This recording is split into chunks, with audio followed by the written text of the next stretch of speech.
Good morning, ladies. Welcome back. This is a recording that I've done on Monday morning for your lesson this afternoon, your double lesson this afternoon. So we're just going to finish off the section on FDI with a couple of tasks that I'm going to set for you, which really involve looking in the booklet around about pages 21, 22, 23 at the articles on FDI and looking at evaluating FDI so that effectively you're going to give a balanced view, look at the factors that are good about it, look at the factors that are not so good about it, and then give a balanced view as to whether it's a good thing or a bad thing, and with some of the implications of it. Okay, so this evaluation article is basically on page 21, 22, and it comes straight from the FT, and it's talking about the amount of multinationals that are being a little bit careful in the way in which they're paying their tax. When I say careful, I mean trying to pay as little as possible. So you'll see that there are some questions within. On page 22, there are 4 questions which look at analysing that article. So have a read of the article, highlight the bits that you feel are relevant, and then try and answer those 4 questions. Okay, so that's the first task, really. The questions are, as you can see from the PowerPoint and also from the booklet, what does it matter if only 40% of FDI creates no real business activities? So that's the first question to answer. The second one is, which countries have most phantom FDI and why might firms be moving money to them? Probably because they're going to be favourable tax regimes, I would think. Explain the Apple operations in Ireland. There is an awful lot of information out there about Apple and the way they set up their UK subsidiary in Ireland, and then basically paid significantly less in terms of tax than they would have done had they set up in a slightly different way. And then finally, the last question there is, why is it so hard for governments to clamp down on phantom FDI? So that's something really, the questions are designed to try and test your understanding of that article. So have a good read of the article and get familiar with that, and then have a go at answering the questions. Okay. So let's move on from there. The next thing, again, this is referring back to your booklet, the CC14 booklet. On page 23, there is a summary, fairly brief summary on the consequences of globalization for 2 different types of country. One, less developed countries, and the second one is the more developed countries. And then we're also going to take a brief look at the role of multinationals in the process of globalization. And then there's a question that you can have a go at answering, or at least planning, based on the notes that are provided in your CC14 booklet, but also on pages 496 to 499 within Powell. There's quite a nice summary of those the implications of globalization and the consequences of globalization for less developed countries and also more developed countries. So as you're reading through that and taking notes and gathering information, try and think about giving a balanced view, so that if we're talking about a 25-mark question, we're going to give a balanced argument, we're going to give the pros and the cons of the scenario, and then make a judgment backed on the evidence that you've gathered to support that judgment. Okay. The second part of that is to do the same, but in this case for more developed countries. And so again, if we had a question which was something along the lines of how, to what extent do MNCs affect living standards in different parts of the world, you could clearly use some of this information to be able to come up with a really solid argument, and then obviously a good judgment paragraph at the end to support your overall view and the evidence that you've managed to find too. Okay, so the last element of this little section is the role of multinational corporations in globalization. Okay, again, I keep referring back to those 3 pages in Powell, 496 to 499, which actually gives a really nice summary of those three areas, and those are 3 areas that we're asked to cover within the specification. So there are a number of things that we need to bear in mind. So the role of multinational corporations in globalization, one is to do with economic integration and increased trade. Well, that is globalization in a sense, isn't it? But clearly multinational companies and corporations are significant players in this game of chess, so to speak, and as a result of that, that is clearly one of the roles. So they are trying to encourage increased trade, and there is a lot of economic integration going on too. Clearly, there's investment, there's foreign direct investment, and there's also technology transfers. Those are both things that you should be familiar with. And technology transfer is essentially where one company brings in some technologies and essentially improves the overall level of technology and skill within the new country that they're moving into in this instance. Also, there are changing employment patterns caused to some degree by the multinational corporations, and that affects both more well-developed countries, but also the less well-developed countries. If you think about the fact that if multinationals decide to move from a relatively developed country to move their production facilities or their offices from one place to another, that can effectively, or their manufacturing bases from one place to another, that can affect employment patterns in both the place where they originally had their operations and also the new. So there's clearly a significant process that could happen there, and also global capitalism. So thinking about the reasons why a lot of these multinational corporations are doing what they're doing, it is to basically make more money. I mean, in some cases it's to move to lower labor cost areas so they can lower their long run average costs, and as a result of that make more profit, assuming that they can control their costs and also maintain the level of sales that they're achieving previously. Clearly, other things, the global marketplace, clearly there are brands that have become global players, and these international brands are having a massive influence on both globalization and also the areas that they're moving into. So that, in a sense, is quite a nice structure to think about. Again, most of the time now we're starting to look at linking different concepts. What we're trying to do as we're going through this and helping you to understand this is to almost give a structure to how you can argue a particular point, particularly for some of the longer answers that you might be asked to complete. A typical question that you might get, okay, and it's one that you might want to have a go at in terms of planning. This would be a typical 25 marker. Whoops, daisy. Moving myself. So MNCs invest in LDCs, less economically developed countries, and can increase employment, capital equipment, access to technology, pollution and environmental destruction, and worker exploitation. So to what extent does investment in an MNC in an EDC increase living standards? Well, to some degree you've got a statement that's been made there.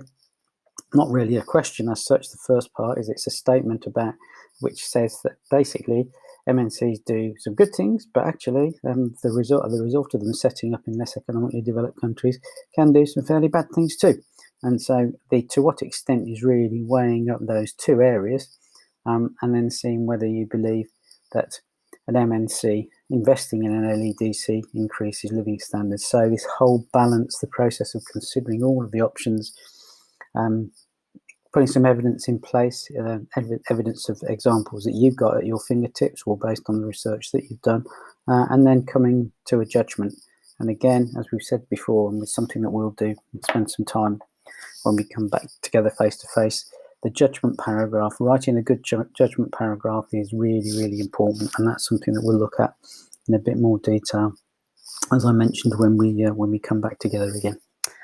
Okay, so that's that little section done. I think that is actually the end of this presentation. So I'm just going to finish this one, and then we're going to jump straight into the next section on page 24 in your booklets, which is to do with trade and international trade. Okay, so I'm just going to move quickly from the presentation that we've got at the moment into another one, and that is that one there. So the next thing we're going to look at then is this principle of the global perspective on trade. So we're going to be looking at international trade. Now, we're starting this from pretty much page 24 in your booklets. The first thing I would point you towards is what the specification is asking us to cover, and that's listed on page 24 in your booklet. Okay, talks about comparative advantage, comparative and absolute advantage, models of specialization in trade and being able to calculate that, looking at the reasons for trade and the benefits of trade, and then we move into what a customs union looks like, how the World Trade Organization works, and that pretty much covers it. It's quite a big section, this, but we'll move straight on. And what I've tried to do is break this down into this particular presentation down into 2 lessons, because there's quite a few examples where you're going to need to watch stuff, and also then do some calculations, some simple calculation on comparative and absolute advantage, and which hopefully will help you to understand the whole process. So without further ado, let's crack on. Every time I move my face and then I press to go to the next slide, it just goes and grays me out. So I do apologise. I'm trying not to move myself again. Okay, so first lesson then. Now, effectively, I'd just like you to, this is a live link. I will just click it. And this is quite a nice example. I would like you to watch it because it just demonstrates how important international trade is in these days. I'm just going to show you the first couple of minutes of it, and hopefully you'll get a view as to what this is all about. Might seem a bit weird, but this is somebody just waking up.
So quite a nice intro that into, I'm going to show it again,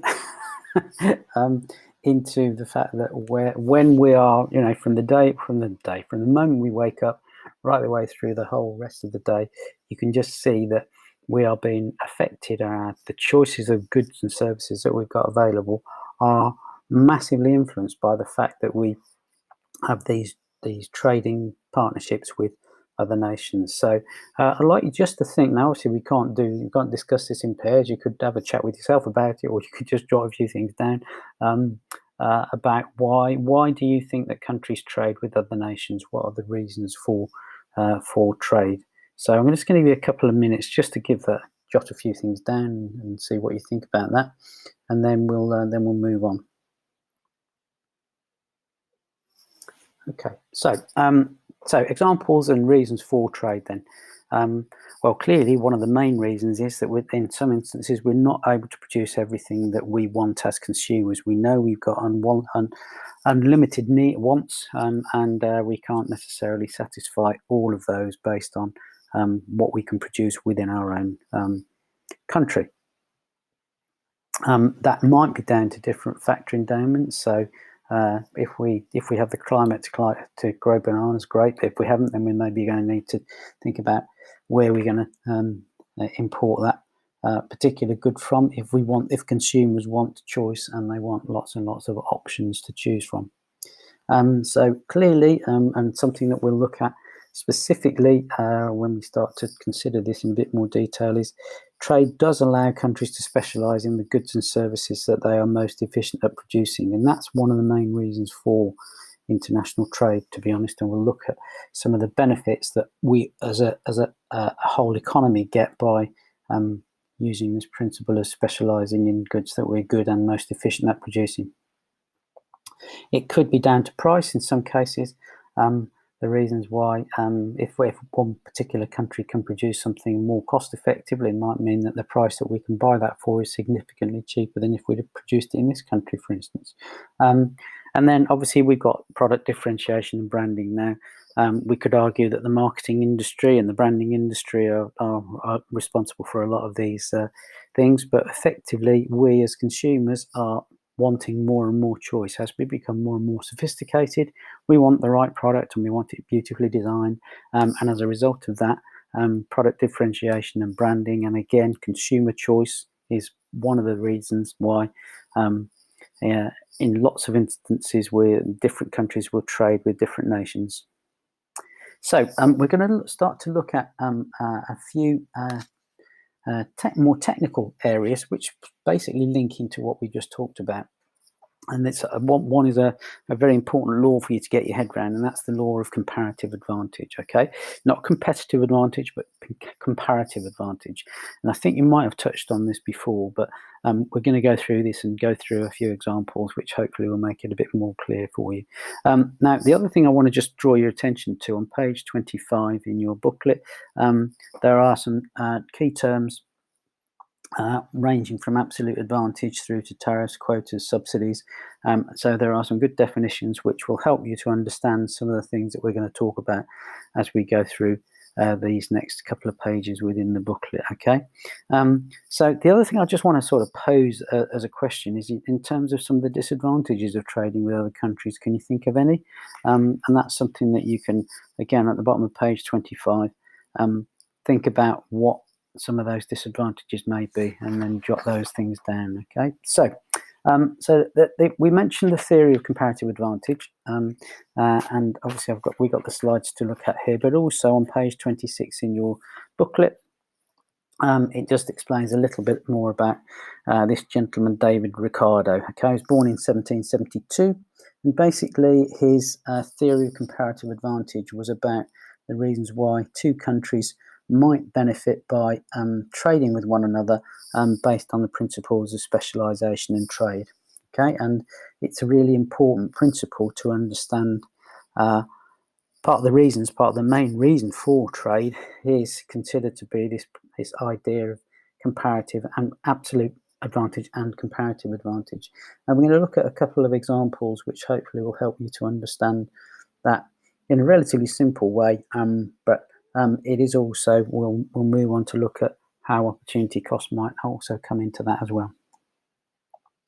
So we're going to just watch a quick 60-second adventure in economics, and this is based on the principle of comparative advantage. I'm just going to show you this, and then hopefully we can then move on from there.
Okay, so that's quite a nice summary. It's quite a quick summary, 60-second summary of comparative advantage. And now let's take a look at that in a little bit more detail then. So we're going to look in the first instance at something called absolute advantage, and then we're going to move on and take a look at comparative advantage. So we're going to put a scenario together, and again, if you follow this in page 26 of your booklet, of your CC14 booklet, we're going to look at an example of what absolute advantage is. Okay, now essentially what it is, a definition of it is a country has an absolute advantage over another one if it's able to produce a good using fewer resources. Okay, so there is an activity I want you to have a go at. Okay, but basically that's the definition of what absolute advantage is. Now the example that we've got here on page 26 in your booklet is that there are two countries. Okay, in this case we've got England and Portugal.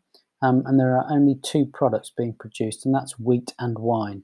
Okay, the only production cost in this case is labour, and we have to, based on the information given to us, suppose that the two countries can produce the following output using 1 unit of labour.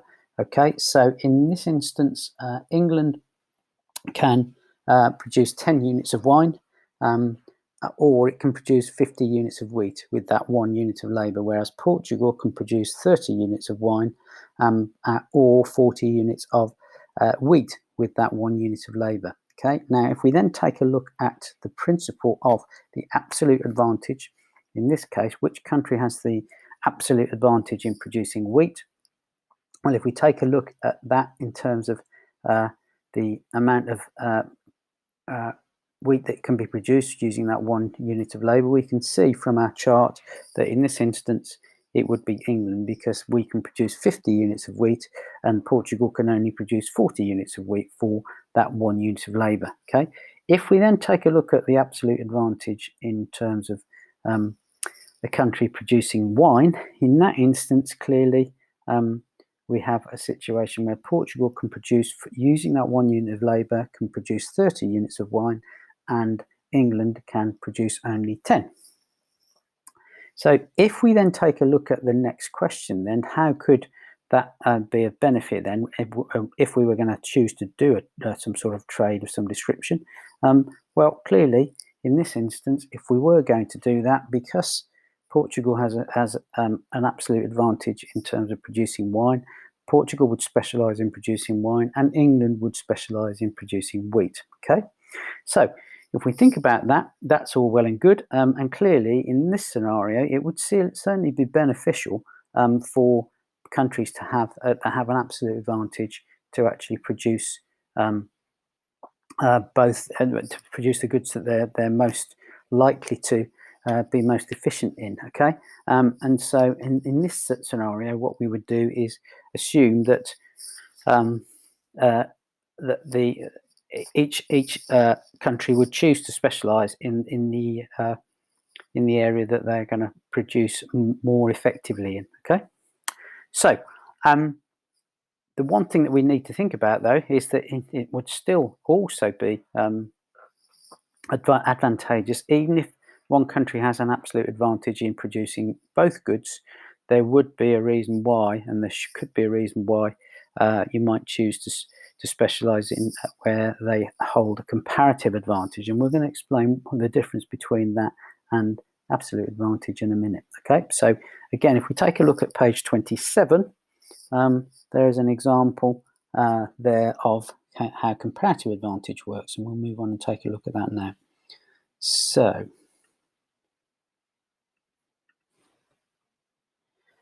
So in this situation then, a country basically has a comparative advantage over another if it can produce a good at a lower opportunity cost than the other country. Okay, so it's still the principle of are you more efficient, but in this instance, what's the alternative that you are foregoing? That's the principle of opportunity cost, as you know. So in this instance, essentially, we're just, again, redefining opportunity cost. It's a concept you'll definitely be familiar with, but it's the value of the best alternative that's foregone by choosing to go down a certain route in terms of what you produce and how you produce. So let's take a look at this example then on page 27. So in this instance, we've got a similar sort of principle. So in fact, in this case, we've got slightly different sets of figures, but that's fine. Okay, so in this case, we're assuming the same things as before. Two countries can produce the following output using 1 unit of labour. In this instance, we've got units of wine for England at 10, units of wheat for England at 30, and then we've got units of wine for Portugal at 20 and units of wheat at Portugal for 40. Okay, so in this instance then, if we're thinking about how we might go about this argument, and when we actually start to look at the opportunity cost of each of these things, so if England chooses to produce 1 unit of wine, it basically has an opportunity cost of 3 units of wheat. Okay, so if it chooses to produce 1 unit of wine, it means it can't produce 3 units of wheat in this particular scenario. If we take the Portuguese position, then the opportunity cost of Portugal producing 1 unit of wine is basically 2 units of wheat. Okay, so if we then take a look at the opportunity cost of England producing 1 unit of wheat, that would be 1/3 of a unit of wine. Okay, and in Portugal, the opportunity cost of producing 1 unit of wheat would actually be half a unit of wine. Okay, so based on that detail there, based on the examples that we've given, that would be the opportunity cost involved. Okay, now if we then take a look at the comparative advantage in each area, let's take a look at that and see how that might play out then. So in this situation, in terms of having a comparative advantage in producing wheat, well, in this case, England would have the comparative advantage in producing wheat because the opportunity cost is lower than Portugal, because England is giving up less wine in order to produce wheat than Portugal. In terms of the comparative advantage in terms of producing wine, though, then Portugal has the lower opportunity cost. Okay, in this instance, obviously that is going to make a significant difference. Now, in this case, which country has an absolute advantage in producing both goods? Well, on the face of it, at the moment, based on the info we've been given here, Portugal has an absolute advantage in producing both goods. It can produce from that 1 unit of labour either 20 units of wine or 40 units of wheat, whereas England can only produce 10 units of wine and 30 units of wheat. Okay, so clearly that in that situation, you might think, well, why didn't Portugal do both? Well, as we'll see in a minute, that's not necessarily going to help in terms of overall trade, as we'll go through this. Okay, now we're going to try and show this in a bit more detail. Okay, same sort of principle. Okay, so if we flick on to page 28 in your booklets, okay, why would trade between England and Portugal be beneficial then? Let's take a look at how we might go about this process then. So in this instance, we're adding a slightly more complicated scenario. So in this case, we're saying that England has 100 units of labour and Portugal has 60 units of labour, and we're going to look at what output they can achieve of wine and wheat before trading between the two countries, if both countries allocate half their resources to the production of each good. Now, in this instance then, so we've got relative the amount that we can produce each unit, and then from one unit of labour, And in this instance, we're going to split our facilities in this case, so that we basically split the 100 units of labour, 50 units of labour going towards producing wine, and 50 units of labour going towards producing wheat.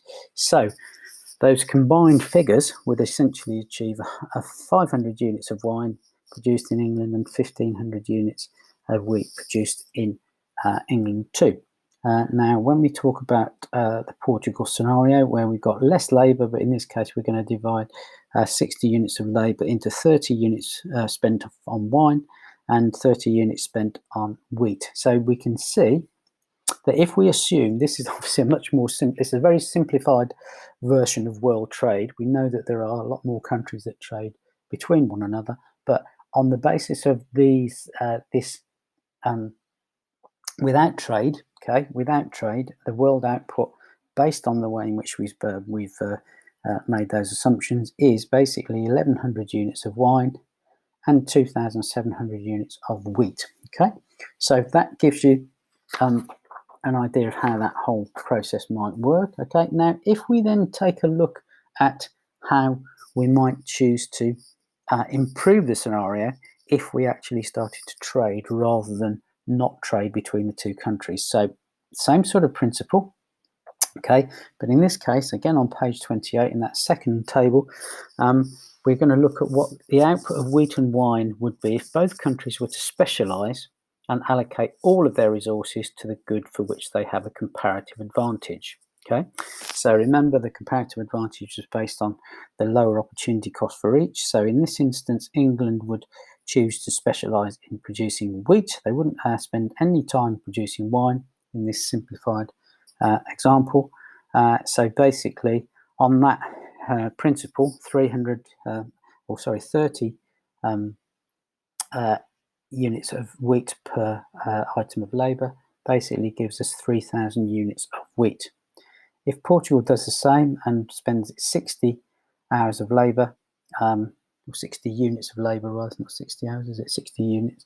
That means that we can produce 1,200 units of wine.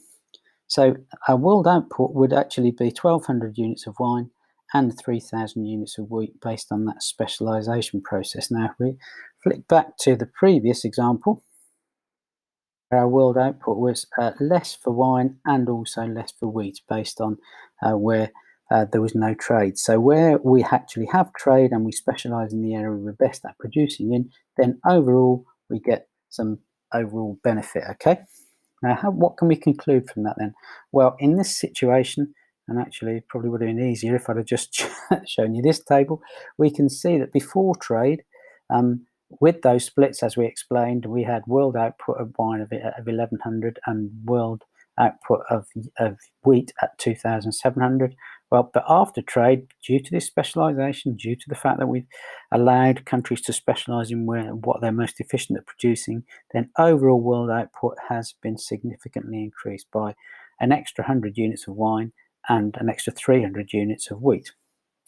Okay, so that has some implications, as you can imagine, and one of the things that we're going to be looking at over time, and that's one of the really important principles to remember, that when we've got this comparative advantage argument, that is an absolute advantage, but also more importantly a comparative advantage, that becomes a very important argument to support the principle of why countries trade. Okay, so went through that reasonably quickly, but I think by just going through, having a look back at the articles and the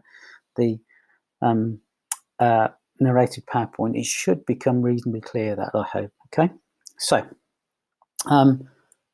that's essentially what I'd like you to cover during the first lesson, and we're now going to move on and look at the second lesson on Monday. So that basically, once we've finished this last bit, and what can we conclude from this?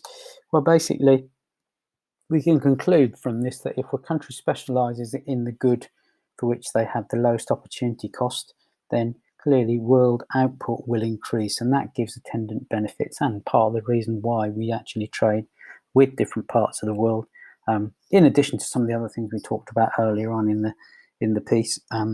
that's clearly a very important principle to bear in mind and remember. And on the basis of that, due to this extra amount of trade, and clearly that allows for more businesses to produce more goods and services and then hopefully achieve profit from them, then overall the world is going to be better off after specialization and trade, if we argue these points. So, as I said before, this law of comparative advantage definitely underpins any arguments for globalization and the reduction in trade barriers. So effectively trying to make it easier for businesses to trade, for countries to trade with one another, with some of the advantages of globalization, and also the reduction of trade barriers to make it easier for countries to trade with one another. That clearly is going to have a fundamental impact on the prosperity of different nations in terms of their economic growth and economic development over time. Clearly, it's also going to depend on a number of other things. Okay, so it doesn't necessarily mean that each individual country is better off, because that's going to depend to some degree on the exchange rate of the currency that we're dealing with. But we'll talk more about exchange rates at a later stage.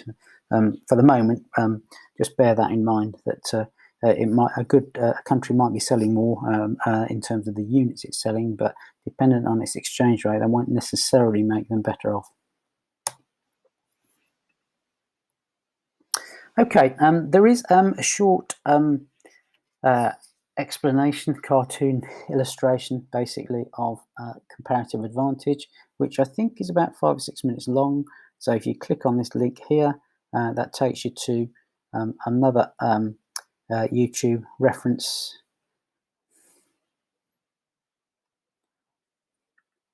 And this basically, I'll just stop her for a minute. That basically talks, it's about a 6-minute video, but it's about the comparative advantage in trade. So it's maybe quite a nice one to take a look at too. Just it's a slightly light-hearted view, but in terms of the way it's illustrated, but in terms of the content, that clearly covers the things that we've been talking about too. So I won't play that. It's about 6 minutes long. It's something you can go and take a look at independently.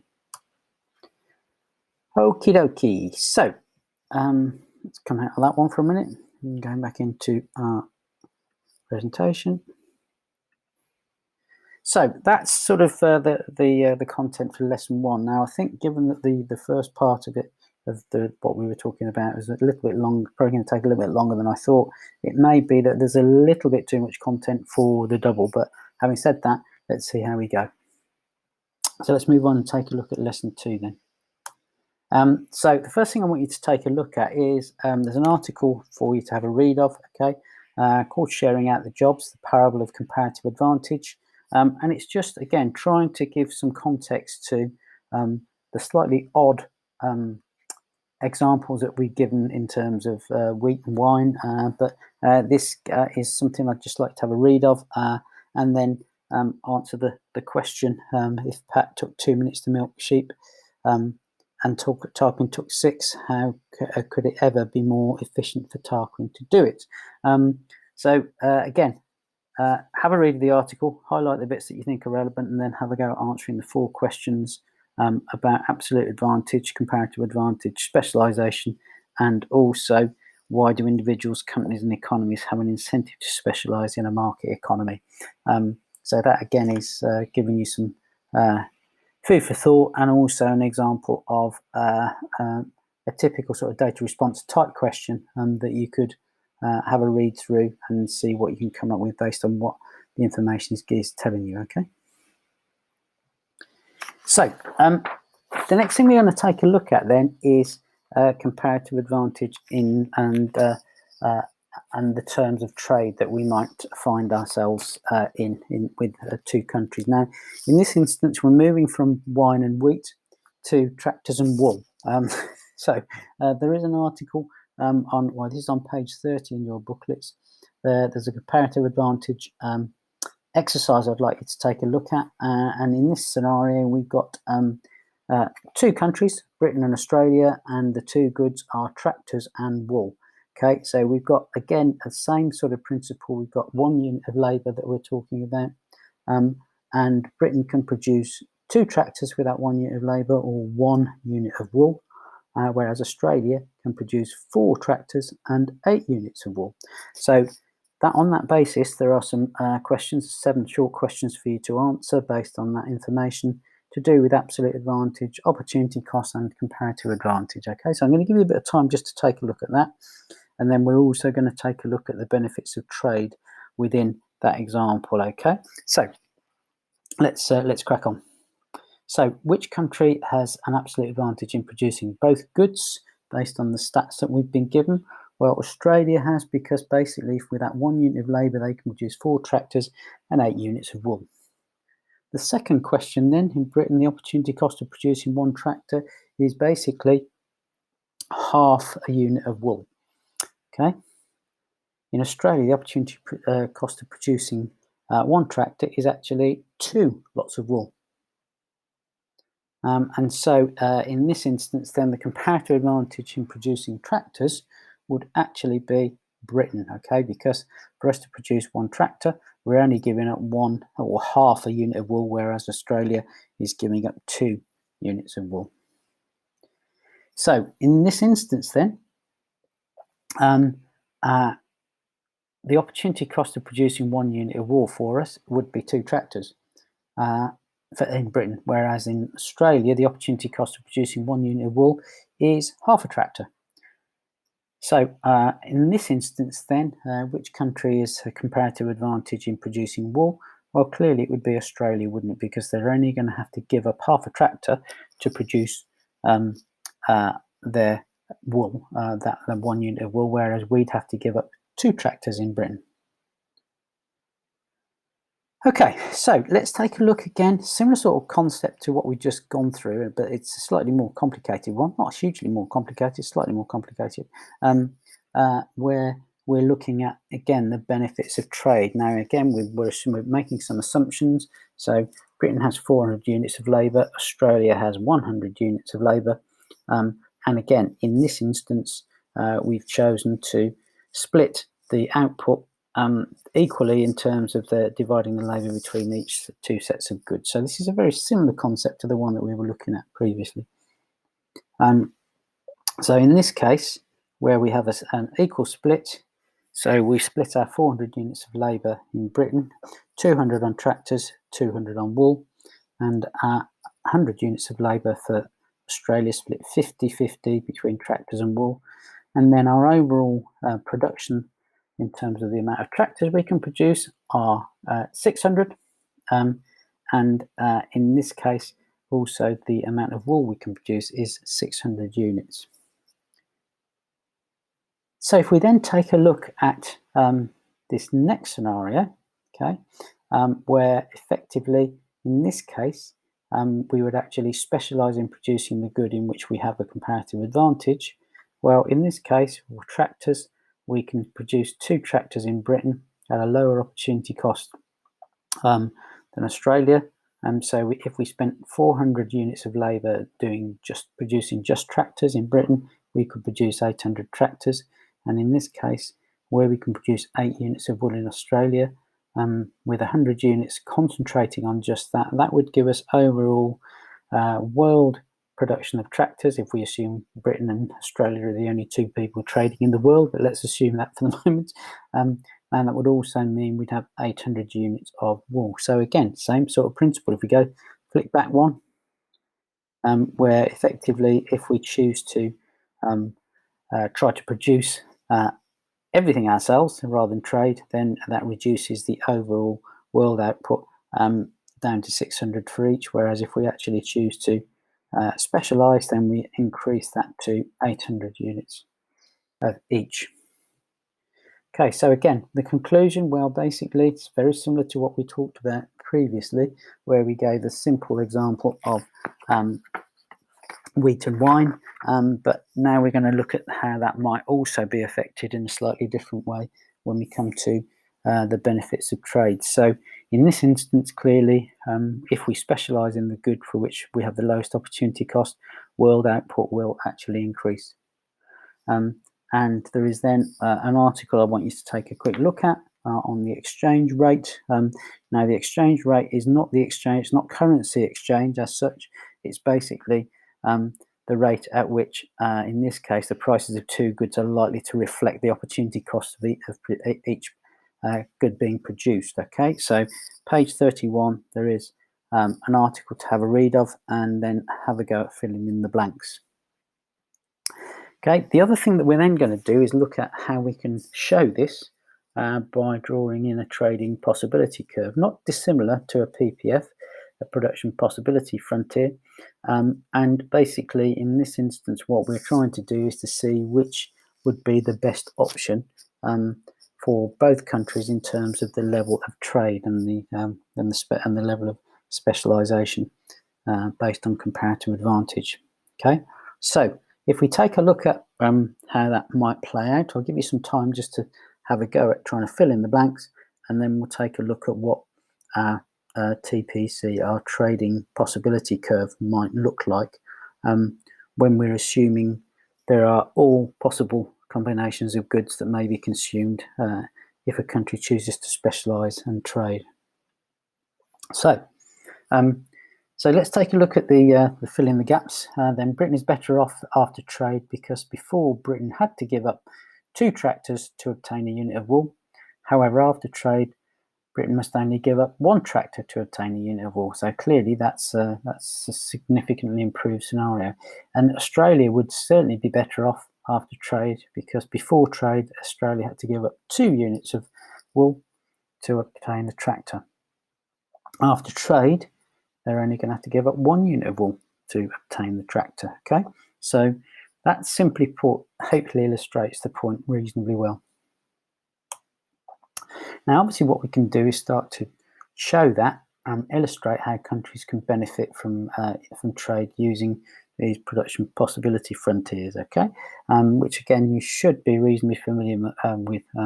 Now, obviously, we've done PPFs for and PPCs, production possibility curves, for individual countries, but clearly we can also look at the principle of how both economies can benefit from an improvement in the overall production possibility frontier. Okay, so we can use this to show the possible combinations that can be produced in economy before trade in the first instance.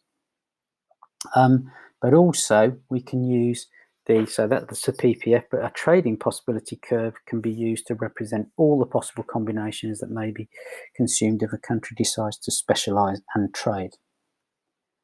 So in this instance then, let's take a look at how this might look. So on bottom of page 31, you've got some graph paper that you can draw your PPF in, and follow the tasks. You've basically got 3 tasks to do. You draw a PPF for Britain, and then basically join the 2 points together, then do the same for Australia, and then draw the TPC for Britain, where you calculate how much each good could be consumed if Britain specialises, and this is what this will look like. Okay, so Britain without specialisation in the first instance. So remember, we've got 400 units of labour, and within those that they could actually produce 800 tractors if they just specialised in tractors, and they could produce 400 units of wool if they just specialised in wool. Well, clearly there's a trade-off that if we choose to wherever we might go on that particular trading possibility curve, then clearly we have a choice of either specialising in one or other, or somewhere in between. And so that's basically our original trading possibility curve for Britain. If we then draw in Australia, we can see that we've got a choice of either producing 400 tractors if we use all of our units of labour to concentrate on that, or 800 units of wool. So without that specialisation, they would have to be making a trade-off between somewhere on that trading possibility curve. Okay, and obviously in this instance, or the production possibility curve for Britain. Okay, now if we then draw in effectively what we could do with specialisation and trade, so our trading possibility curve basically is that we could improve overall where we specialize. Okay, so really, as we said before, that means that we can produce 800 units of tractors, but also 800 units of wool, rather than being limited by the amount that we would be able to produce if we had to not specialize in the area that we were, but to actually try and produce both products in this case. Okay, now it's obviously a relatively simplified principle, that, but the fundamental concept behind it holds good. Okay, so the next thing I want you to take a look at, and I've gone through that reasonably quickly. You might need a little bit of time just to practice that process and just get your head around it, but hopefully it's reasonably straightforward.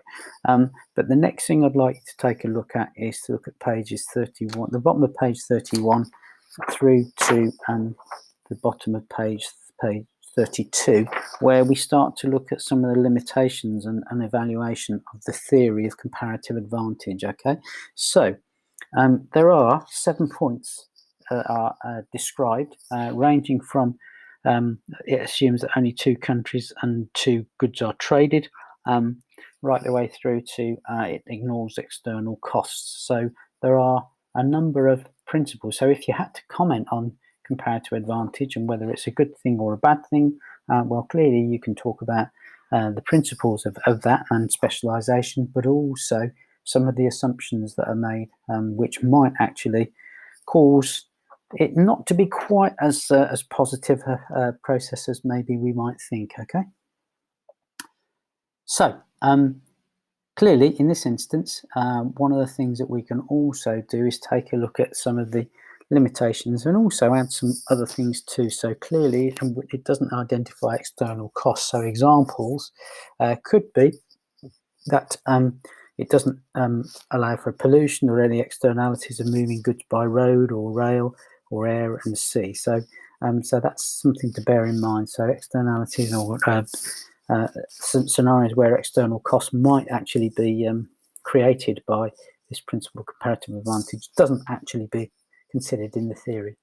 And also there are some other limitations that aren't necessarily mentioned in what we talked about here. One is that it assumes perfect knowledge. It also assumes that all goods will be produced and sold and that all resources will be fully employed. So you could argue it's almost like a perfectly competitive scenario, and we know that perfect competition, perfectly competitive markets, much as they might be allocatively and productively efficient, it's very difficult for them to actually be to exist in a real life scenario. Okay, so